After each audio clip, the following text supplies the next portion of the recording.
Hello and I welcome you all world affairs. मैं हूं Prashant Dhawan. Now Nobel peace prize इस साल किसको मिलेगा, इसका आपको जवाब मिल जाएगा फ्राइडे अक्टूबर 7 को, क्योंकि इसी दिन अनाउंस किया जाएगा कि दुनिया भर में जो टोटल 343 कैंडिडेट हैं, इनमें से किसको मिलेगा इस साल का नोबेल पीस प्राइज। इंडिया से देखिए पॉसिबिलिटी बताई जा रही है कि एक फैक्ट चेकर डुओ है मोहम्मद जुबैर और प्रतीक सिन्हा के नाम से, इन दोनों को मिल सकता है नोबेल पीस प्राइज। ये टाइम मैगजीन ने भी रिपोर्ट किया है। ना मैं सबसे पहले चाहता हूं कि टाइम मैगजीन के आर्टिकल पे जाकर हम ये देखें कि इस बार टाइम मैगजीन के हिसाब से नोबेल पीस प्राइज किसको मिल सकता है।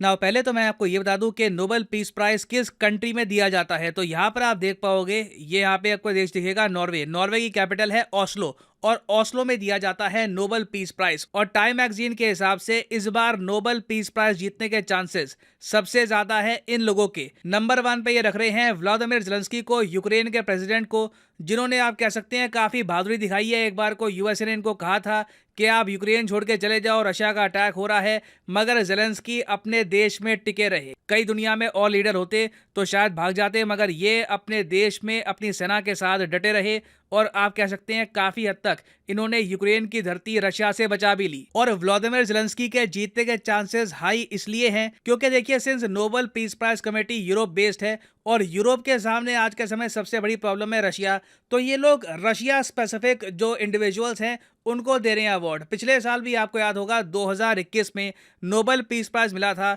दिमित्री मुरातोव और मरिया रेसा को। मरिया रेसा तो फिलीपींस की हैं, दिमित्री मुरातोव ये रशिया के एक जर्नलिस्ट हैं और ये खुल के काफी बार व्लादिमीर पुतिन की आलोचना करते हैं। तो सिंस पिछले साल भी पुतिन की आलोचना करने वाले को, पुतिन के जो अगेंस्ट खड़ा होता है जर्नलिस्ट, उसको ये अवार्ड दिया गया था, तो इस बार भी पॉसिबिलिटी है कि ज़ेलेंस्की को ये अवार्ड दिया जाए। एटलीस्ट यूरोप से तो आप अगर देखो तो आवाज यही उठ रही है कि give Ukraine Zelensky the Nobel peace prize. और इस लिस्ट में बाकी लोग भी आप अगर देखो तो ये भी आपको पुतिन विरोधी मिलेंगे। ज्यादातर जो लोग हैं यहाँ पर ये पुतिन विरोधी हैं। फॉर एग्जांपल स्वेतलाना एक पॉलिटिशियन है बेलारूस की। ये चाहती है कि बेलारूस में जो प्रो पुतिन तानाशाह हैं अलेक्जेंडर लुकाशेंको, इनको हटाया जाए और ये पावर में आ जाए।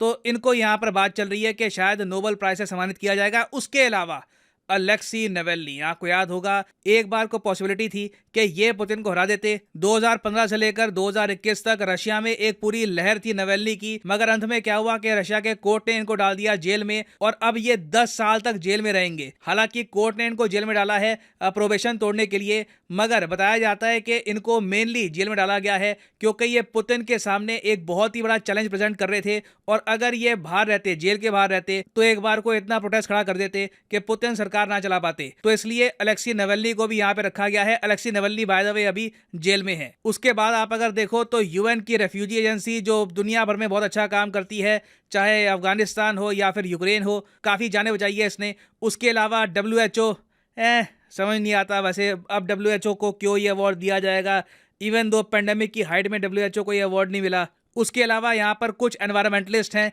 जैसे कि साइमन कॉफे, ये पैसिफिक में जो बहुत सारे टापू हैं उनके बारे में अवेयरनेस फैलाते हैं। डेविड एटनबर्ग, ये वैसे खुद एनवायरमेंटलिस्ट नहीं है, मगर बहुत सारी जो सीरीज आपने देखी होगी नेटफ्लिक्स में, डिस्कवरी में, life on earth, blue planet, उसके पीछे इनकी आवाज़ होती है, बहुत ही आइकॉनिक आवाज़ है इनकी। तो इसलिए पॉसिबिलिटी है कि इनको भी ये अवार्ड मिले। उसके अलावा ग्रेटा थुनबर्ग स्वीडन की एक्टिविस्ट हैं, एनवायरमेंटलिस्ट हैं। मैं कहूंगा वैसे चांसेस कम है कि इस बार किसी एनवायरमेंटलिस्ट को ये अवार्ड मिलेगा क्योंकि दुनिया का फोकस प्राइमरली वॉर कॉन्फ्लिक्ट पे ज्यादा है। मगर इसी बीच एक पॉसिबिलिटी ये है कि ये अवार्ड भारत की झोली में आ गिरे क्योंकि इंडिया की तरफ से प्रतीक सिन्हा और मोहम्मद जुबैर, ये दो जो लोग हैं, टाइम मैगजीन कह रही है कि इनके जीतने के चांसेस काफी ज्यादा हैं। इनके बारे में टाइम मैगजीन ने ये लिखा है कि इन्होंने रिलेंटलेसली मिस इन्फॉर्मेशन के खिलाफ लड़ाई लड़ी है और प्राइमरली भारत में जो रूलिंग पार्टी है उनको काफी बार ये अकाउंटेबल ठहराते हैं। कुछ महीने पहले आपको याद होगा कि मोहम्मद जुबैर को अरेस्ट भी कर लिया गया था एक कंट्रोवर्शियल मीम शेयर करने की वजह से। तो सिंस आज के समय बहुत सारे दुनिया भर में एनजीओ हैं, इनको बैक कर रहे हैं, सपोर्ट कर रहे हैं इनको वर्बली,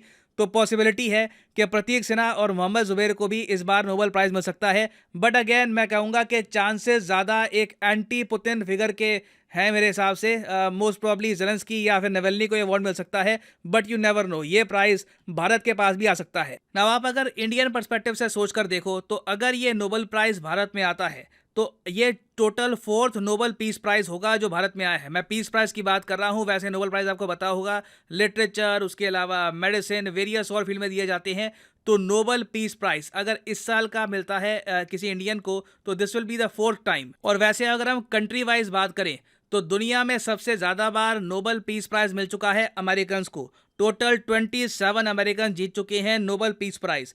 उसके बाद सेकंड नंबर पे आपको मिलेगा यूनाइटेड किंगडम, 14 यूके के सिटीजन्स को मिल चुका है नोबेल पीस प्राइज। फिर नंबर 3 पे है स्विट्जरलैंड विद 14 अगेन। फिर आपको मिलेगा फ्रांस, स्वीडन, और फिर आते हैं यहाँ पर जर्मनी, साउथ अफ्रीका, बेल्जियम। इन सब कंट्रीज को 4-4 बार ये प्राइज मिल चुका है। तो पॉसिबिलिटी है कि इंडिया भी जर्मनी, साउथ अफ्रीका, बेल्जियम इन कंट्रीज की लिस्ट में आ सकता है ना। फाइनली मैं यहाँ पे आपसे पूछना चाहूंगा कि जिन लोगों का मैंने यहाँ पर नाम लिया है, उनमें से आपके हिसाब से सबसे अच्छा कंटेंडर कौन होगा नोबेल पीस प्राइज के लिए? या फिर आप मानते हैं कि इन सब के अलावा आपके हिसाब से कोई और हो सकता है जो डिजर्व करता है नोबेल पीस प्राइज? लिखेगा इसके बारे में कमेंट सेक्शन में। मैं जेन्युइनली जानना चाहूंगा आपका opinion. For the time being, this is the end of the video. Thank you for listening and as always, God bless you all.